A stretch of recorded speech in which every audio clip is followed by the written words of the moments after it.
মানুষকে যদি আন্দোলন না করে, মানুষ যদি রাস্তায় নেমে এসআইআর বিরোধী আন্দোলন না করে, হিয়ারিংয়ের শুনানি, হিয়ারিংয়ের হয়রানি নিয়ে মানুষ যদি আন্দোলন না করে, রাস্তায় নেমে আন্দোলন না করে, কোনো সোশ্যাল মিডিয়ায় আর এখন আর সময় নেই, এখন রাস্তায় নেমে এসআইআর প্রক্রিয়াটাই হচ্ছে বাদ দেওয়ার প্রক্রিয়া।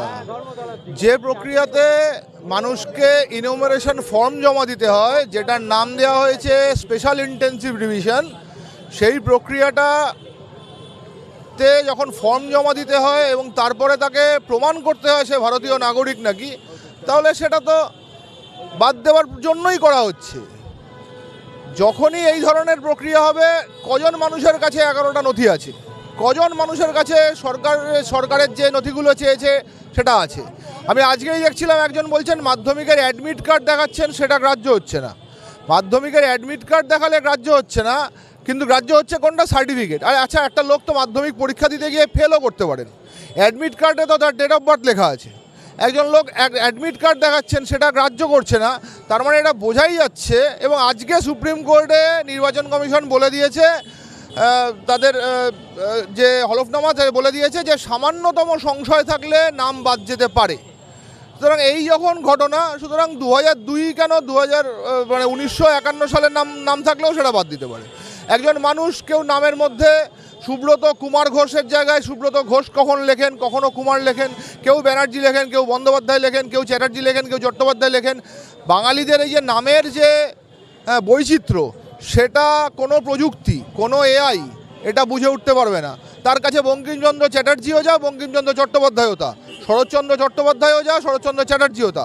কিন্তু মানুষগুলো তো একটাই মানুষ, শরৎচন্দ্র চট্টোপাধ্যায় কিংবা বঙ্কিমচন্দ্র চট্টোপাধ্যায় বলে আমরা যাকে বুঝি, তাহলে সেটা তো একটাই মানুষ। সুতরাং ওই নামের জায়গায় বঙ্কিমচন্দ্র চট্টোপাধ্যায়ের জায়গায় যদি কেউ চ্যাটার্জি লেখেন, তাকে যদি বাদ দিতে হয়, এরা তো রবীন্দ্রনাথকেও বাদ দিয়ে দিতে পারলে, রবীন্দ্রনাথ বেঁচে থাকলে তাকেও লাইনে দাঁড় করিয়ে দিত। সুতরাং এদের সম্বন্ধে কথা যত না বলা যায়, এবং মানুষকে যদি আন্দোলন না করে, মানুষ যদি রাস্তায় নেমে এসআইআর বিরোধী আন্দোলন না করে, হিয়ারিংয়ের শুনানি, হিয়ারিংয়ের হয়রানি নিয়ে মানুষ যদি আন্দোলন না করে, রাস্তায় নেমে আন্দোলন না করে, কোনো সোশ্যাল মিডিয়ায় আর এখন আর সময় নেই, এখন রাস্তায় নেমে আমার হিয়ারিংয়ে অসুবিধা হচ্ছে সেটার বিরুদ্ধে যদি আন্দোলন না করে, আজকে বর্ধমানের কেতুগ্রামে হয়েছে, আজকে ফারাক্কাতে বিএলওরা পদত্যাগ করেছেন এবং বিভিন্ন জায়গায় স্ফুলিঙ্গের মতো আস্তে আস্তে আগুনটা ছড়াচ্ছে।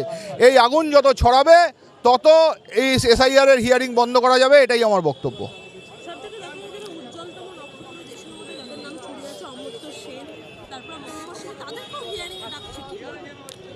বলার কিছু নেই, বললামই ওই একই। ওদের কাছে তো প্রযুক্তি, তো অমর্ত্য সেনকে বোঝেন না, অমর্ত্য সেনের মায়ের সঙ্গে তার যে বয়সের ফারাক, সেই কারণে তাকে ডাকা হচ্ছে।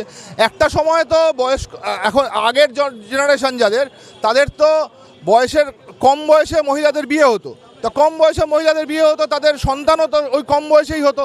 সুতরাং এই যে নামের বয়সের ফারাক, সেই কারণে ডাকা হচ্ছে। আগে একটা সময় এক একজনের, আমাদের মায়েরা, আমাদের বাবারা 4 ভাই 5 বোন এরকম ছিলেন। তা এই রকম আজকে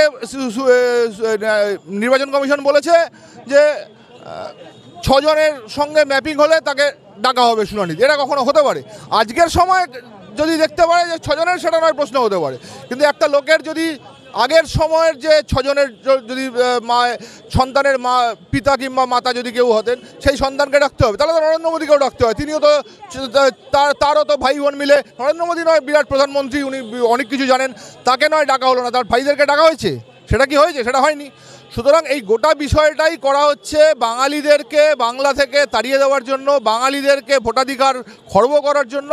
এই খর্ব করার বিরুদ্ধে এই মুহূর্তে একটাই কাজ, সমস্ত বাঙালি যারা অবিজেপি দল আছেন, তারা সবাই মিলে একজোট হয়ে এই এসআইআরের হিয়ারিং প্রক্রিয়ার বিরোধিতা করতেই হবে।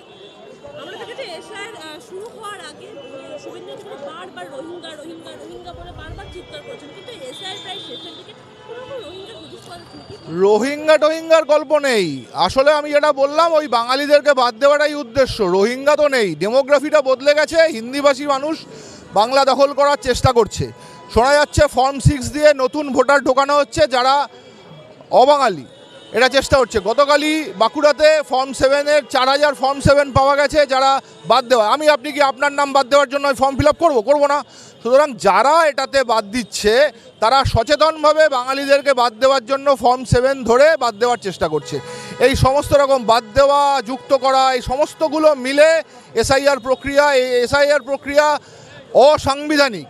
এই এসআইআর প্রক্রিয়াকে কেন সুপ্রিম কোর্ট এখনও অসাংবিধানিক বলছে না এবং এটা বন্ধ করছে না, সেটাই আমার কাছে আশ্চর্যের, এবং এইটা করাটাই একমাত্র কাজ এই মুহূর্তে, সেটা মনে হয়।